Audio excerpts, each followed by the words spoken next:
اعوذ باللہ من الشیطان الرجیم بسم اللہ الرحمن الرحیم اللہ لا الہ الا هو الحی القیوم لا تأخذہ سنۃ ولا نوم لہ ما فی السماوات وما فی الارض من ذا الذی یشفع عندہ الا بإذنہ يعلم ما بين أيديهم وما خلفهم ولا يحيطون بشيء من علمه إلا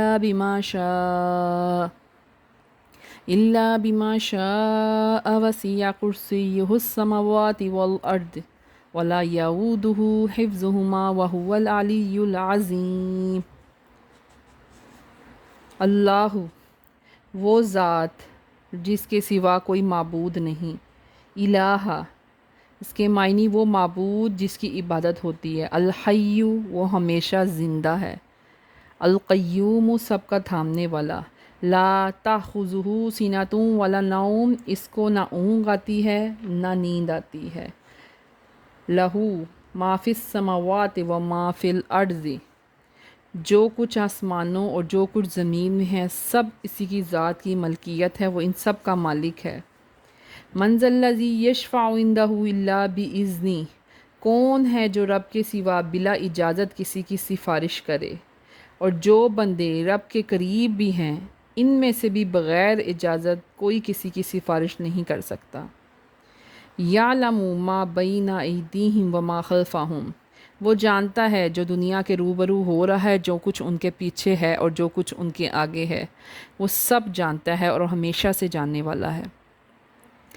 وَلَا يُحِيطُونَ بِشَيْءٍ مِّنْ عِلْمِهِ اور وہ احاطہ نہیں کر سکتے اس کی معلومات، کہ اللہ تعالیٰ کی معلومات کہاں تک ہے، ہر شے کا علم ہے اللہ تعالیٰ کو، إِلَّا بِمَا شَاءَ مگر وہ جتنا چاہے، وَوَسِعَ كُرْسِيُّهُ السَّمَاوَاتِ وَالْأَرْضِ اور اس کا تخت آسمانوں اور زمینوں کو گھیرے ہوئے ہے،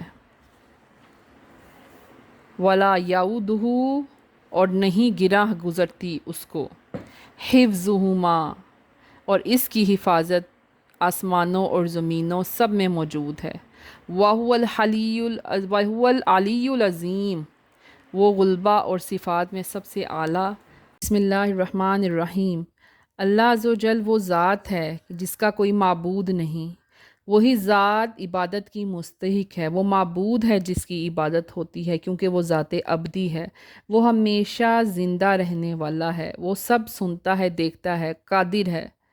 جس میں یہ صفات ہوں گی وہ ازل سے ہمیشہ ابد تک قائم رہے گا، وہ سب کا تھامنے والا اور ہر شے پر قادر ہے، اس کو نہ اونگ آتی ہے نہ نیند آتی ہے، جو کچھ آسمانوں میں ہے اور جو کچھ زمین میں موجود ہے وہ سب اسی کی ذات کی ملکیت ہے، وہ سب کا مالک ہے۔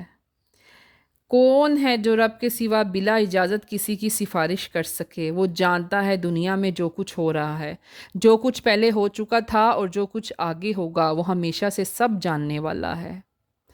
اللہ تعالیٰ کے پاس وہ علم تام موجود ہے جو تمام اشیاء کی حقیقت ان کے سامنے عیاں ہے، کچھ بھی ان سے چھپا نہیں۔ یہ علم کسی کے پاس نہیں اس دنیا میں، یہ علم کسی کے پاس نہیں۔ اللہ تعالیٰ کا تخت آسمانوں میں اور زمین میں سب جگہ موجود ہے، اللہ تعالیٰ کا تخت، زمین اور آسمان پہ جو شے موجود ہے سب کی حفاظت اللہ تعالیٰ کی ذمہ داری ہے۔ وہ غلبہ اور صفات میں سب سے اعلیٰ اور عظیم ہے، وہ واجب الموجود ہے، ملک الموت کا مالک ہے، میرے رب کی کوئی حد نہیں نہ کوئی شریک ہے، وہ اب بھی ویسے ہی ہے جیسے کہ پہلے تھا، اس سے کوئی زوال نہیں۔ حضرت ابو ہریرہ رضی اللہ تعالیٰ عنہ فرماتے ہیں، مجھے حضور پر نور صلی اللہ علیہ وآلہ وسلم نے رمضان المبارک کی زکوٰۃ کی حفاظت کرنے پہ مقرر فرمایا۔ میں وہیں تھا، ایک شخص نے غلہ چنانا شروع کر دیا، میں نے اس کو پکڑ لیا۔ اب میں نے اس کو کہا میں تجھے صبح رسول اکرم صلی اللہ علیہ وآلہ وسلم کے سامنے پیش کروں گا۔ اس نے کہا میں محتاج ہوں، غریب ہوں، مجھے چھوڑ دیں۔ صبح حضور اکرم صلی اللہ علیہ وآلہ وسلم نے مجھ سے دریافت فرمایا، اے ابو ہریرہ تمہارا رات والا قیدی کہاں گیا؟ میں نے عرض کیا یا رسول اللہ صلی اللہ علیہ وآلہ وسلم وہ اپنی بے چارگی اور حاجت مندی ظاہر کرتا رہا، میں نے اسے چھوڑ دیا۔ حضور صلی اللہ علیہ وآلہ وسلم نے فرمایا یاد رکھو وہ جھوٹا تھا، وہ پھر آئے گا۔ مجھے یقین تھا کہ وہ ضرور آئے گا، کیونکہ حضور صلی اللہ علیہ وآلہ وسلم نے فرمایا تھا۔ میں انتظار کر رہا تھا، وہی شخص پھر آ گیا اور غلہ چڑھانا شروع کرنے لگا۔ میں نے پکڑ لیا اور قید کر دیا تاکہ حضور صلی اللہ علیہ وآلہ وسلم کی حضور پیش کروں۔ اس نے پھر اپنی بیچارگی اور معذوری کا اظہار کیا، میں نے پھر اسے چھوڑ دیا۔ تیسری دفعہ وہ پھر آیا، میں نے اسے پکڑ لیا اور یہ فیصلہ کیا گیا کہ اب اسے میں ہرگز نہیں چھوڑوں گا۔ لیکن ہر دفعہ کی طرح اب بھی وہ مجھے یہ کہنے لگا کہ اگر تم نے مجھے چھوڑ دیا، میں آپ کو چند ایسے کلمے یا ایسے الفاظ بتاؤں گا جس سے خداوند تعالیٰ تم کو شیطان سے ہمیشہ محفوظ رکھے گا۔ وہ ہے آیت الکرسی۔ اس نے کہا میں نے اس کی وجہ سے اللہ تعالیٰ کی طرف سے تم پر محافظ بھی مقرر کر دیے جائیں گے اور شیطان تو تمہارے پاس بھٹکے گا بھی نہیں۔ یہ سن کر میں نے اسے چھوڑ دیا۔ صبح میں دربار رسالت صلی اللہ علیہ وآلہ وسلم میں حاضر ہوا تو حضور صلی اللہ علیہ وآلہ وسلم نے فرمایا اب رات والا قیدی کہاں گیا؟ حضرت ابو ہریرہ رضی اللہ تعالیٰ عنہ نے عرض کیا یا رسول اللہ وہ چند کلمات بتا کر چلا گیا اور میں نے اسے چھوڑ دیا۔ حضور صلی اللہ علیہ وآلہ وسلم نے فرمایا وہ جھوٹا تھا مگر یہ اس کی بات سچ ہے، وہ یہ بات سچ کہہ کر گیا ہے۔